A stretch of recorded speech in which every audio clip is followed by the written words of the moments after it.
За юу бацгаана. Оны ихний видео тавтай морил. 2025 онд юу явж байгаа гэж найдаж байна. Миний хувьд гэх юм бол би сайн дасгал хөдөлгөөн хийж байгаа, сайн хоол идэж байгаа, сайн удаж байгаа.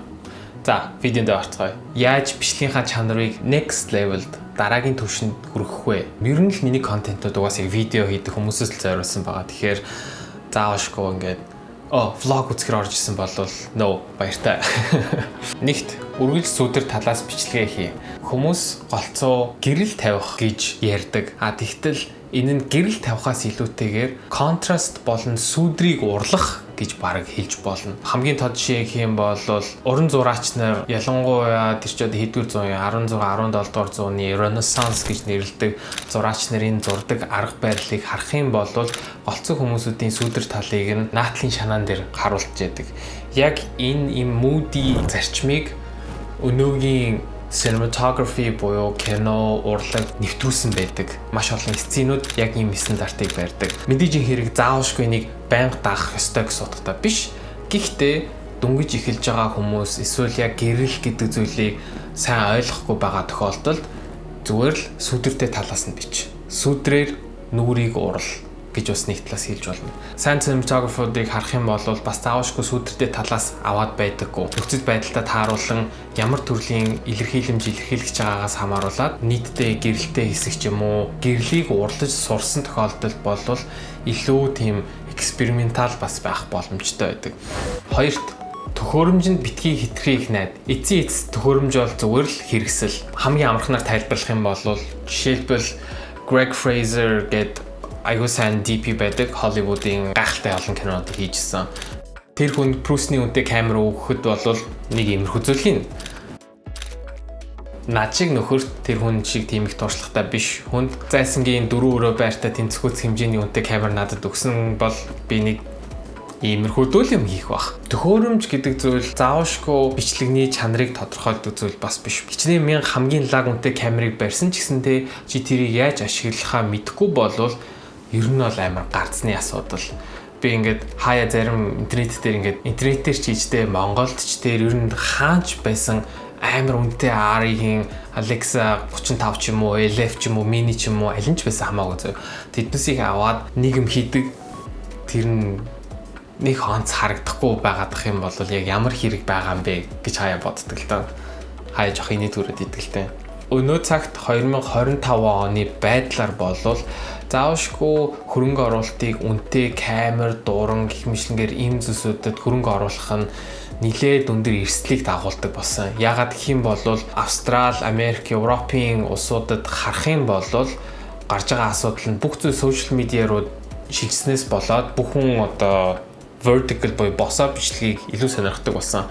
Тэгснээр заавшгүй хамгийн өндөр чанарыг захиалагчид өгөх ямар ч шаардлагагүй болцсон. Тэднээсийн хувьд тоо баримт нь илүү чухал гэх юм уу? Social media-гийн engagement нь хэр өсөж гин, sales нь нэмэгдэж гин үү яаж гин тэр нь чухал болохоос биш.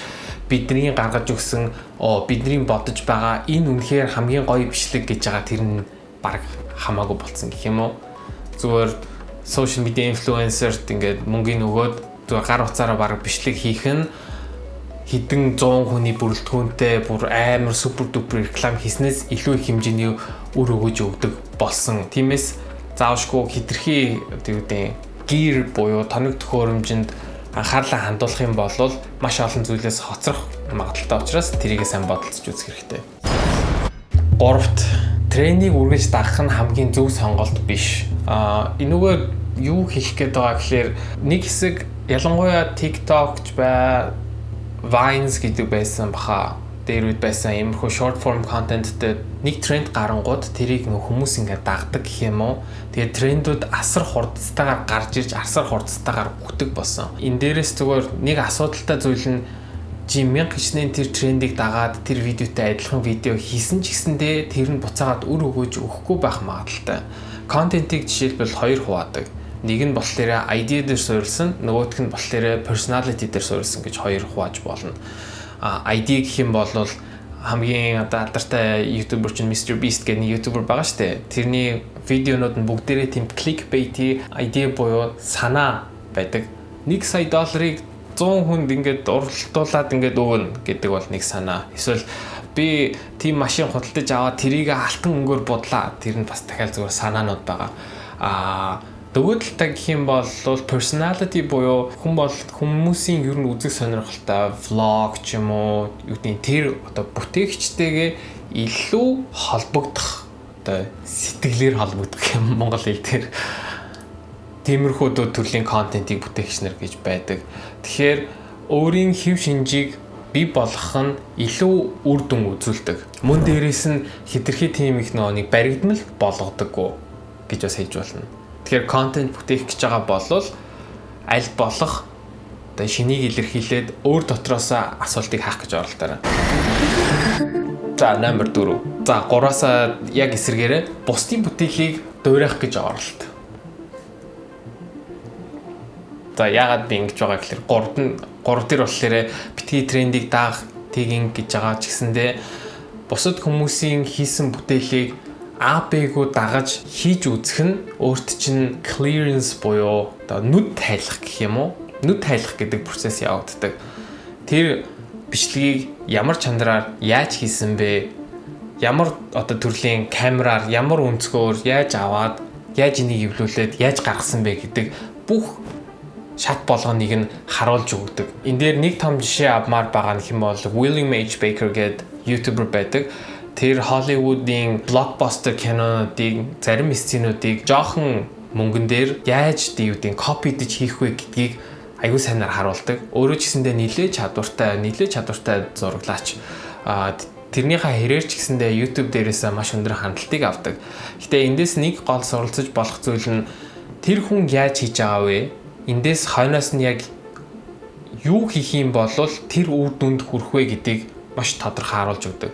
Мөн дээрээс нь би бас уриалах гэдэг зүйл нь үзэгч та өөрөө өөрийн дуртай байгаа хүмүүсийн яаж хийж байгааг дуурайлах гэж хийж оролдох нь өөрт чинь илүү хэмжээний мэдлэгийг өгдөг. Илүү зураглаачдад таалагдах зүйл гэх юм бол eye candy гэж байдаг. Eye candy дээр янз бүрийн тиймэрхүү стилүүд байдаг. Music видеонууд яаж хийсэн тэрний эффектүүд нь ямар нэршилтэй байдгийг тэндээс аягүй их олон гоё санаанууд авч болдог. Тэгээд тэднээсийг яаж хуулбарлах вэ гэдгийг бас сайн хайж үзэх юм бол маш авууштай байдаг.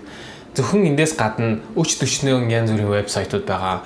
Filmgrab гэж байгаа, Shotdeck гэж байгаа, өөрчн юу л eye candy, Film AI, Shot Cafe гэх мэтлэнгээр маш олон вебсайтууд байдаг. Эндээс зүгээр л кино, реклам ямар ч байдгийн таалагдж байгаа тэр дүрсний reference болгож ашиглах бүрэн боломжтой байдаг. Тэгээд тэднээсийг буцаагаад дахин одоо өөрийн аргаар хийх гэж оролдох нь маш өндөр үр дүнтэй. Тавт нь хүмүүстэй хамт ажил. Гадныхан болохоор follow work гэдэг зүйл хийдэг. Follow work нь яадаг вэ гэхээр хэсэг бүлэг урлагийнхан гэж хэлж болно. Тэнд жүжигчин, найруулагч, зураглаач, дууны инженер, зураач гэдэг нь штэ. Stage designer, makeup artist олон хүмүүс зөвхөн өөрийн таних хүмүүс ч бай, тэднээсийн одоо таних хүмүүс гэх юм уу? Таньдаг хүний чинь таньдаг хүмүүс нийлээд ямар ч хамаагүй өөрт чинь юм одоо холбоо сүлжээгөө байсан ч гэсэндээ нэг тийм брэндүүд Nike ч юм уу, Adidas ч юм уу алдартай брэндүүдийн нэг бүтээгдэхүүнийг аваад эсвэл тэдний брендийг нь аваад тэрэн дээр толгуурласан кампайн реклам хийх. Тэгэхээр эцсийн бүтээгдэхүүнийг гаргаж өгнө гэсэн. За энэ гаргаж ирсэн эцсийн бүтээгдэхүүн дээр яадаг вэ гэхээр энийг spec ad гэж нэрлээд сошиал медиа дээр гаргадаг. За энэ дээр одоо чи оролцсон байх юм бол тэнд DOP-гээр эсвэл first AC-гээр оролцсон байх юм бол нэр чинь тэнд ингээд байж идэг. Чи тэрийг өөрийнхөө портфолио дээр бүрэн ашиглах боломжтой байдаг. Гол нь ийм ажлуудын нэг давуу тал нь захиалагчийн хязгаарлал гэдэг зүйл байхгүй. Реклам хийж байгаа хүмүүсийн тулгамддаг амар том асуудал нь 100% одоо юу гэдэг креатив эрх чөлөөг бол олгодоггүй байгаа. Тэгэхээр яг өөрийн бүх ингээд потенциалыг гаргаж үзүүлэх боломжгүй гэх юм уу? Тэгэхээр follow work нь тэрэн дээр аюул их тусалдаг. Мөн дээрээс нь янз бүрийн хүмүүсийг таньдаг болдог. Хүмүүс ч гэсэндээ тиймэрхүү төрлийн ажил маш сонирхолтой. Заавалшгүй ингээ ажил болгон дээрээс ингээ ашиг хайхгүйгээр have fun. Зургаат нь дуу болон sound effects бол бичлэгний чинь 50%. Энэ бичлэг жишээлбэл Parchins ингээл байнгын ингээд дуграад ах юм бол яг ингэж байнга дуурах юм бол энэ бичлэгийг үзхийн аргагүй гэх юм уу. Миний хоолой 100% ингээд зөв сонсогдоод би ингээд өөрийнхөө хэлэх гэж байгаа зүйлээ сайн хүргэж чадчих юм бол бичлэгний чанар заавалшгүй тийм одоо супер дупер сайн байх албагүй. Жишээлбэл би одоо энэ гэрлийг унтраач л та. Яа хүрдвэ.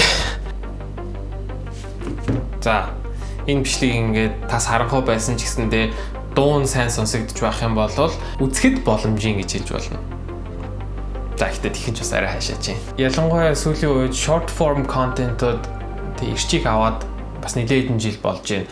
Тэрэн дээр айгүй их эффекттэй янз бүрийн тийм сүрхий ингээл гэлцэл хийсэн юмнуудыг нөө харуулахын тулд дууг нь унтраагаад та нар өөрсдөө нэг үзээрэй. Дараа нь дууг нь насаагаад дахиад нэг үзэж үзээрэй. Энэ хоёрын хооронд мэдрэгддэг мэдрэмж нь шал ондоо тэнгэр газар шиг ялгаатай. Тийм учраас зөвхөн аудио юунаас гадна янз бүрийн саунд эффектүүд юу гэдэг ингээд би ингээд далайн айраг дээр сайхан амгаадч эсвэл ингээд модон дууны бэслэл хийчихсэн юм ба тий. Яг гоо бэкграунд нь солигдохгүй байгаа ч гэсэндээ саунд эффект өгөнгүүд тэр мэдрэмжийг бас төрүүлэх боломжтой. Далаад нь asset цуглуул, footage, asset, sound effects, overlay. Зарим хүмүүсийн хувьд энэ нь амар хайр гаргийн сонсогдож магадгүй бах. Asset гэдэг нь юу вэ гэхээр зүгээр л random ямар ч хамаагүй тийм дүрснүүд хүмүүс голцоо бичлэгийг үзэж байхдаа нэг зүйлд аягүй ихээр хөтлөгддөг. Тэр нь ностальжи гэдэг зүйл байдаг.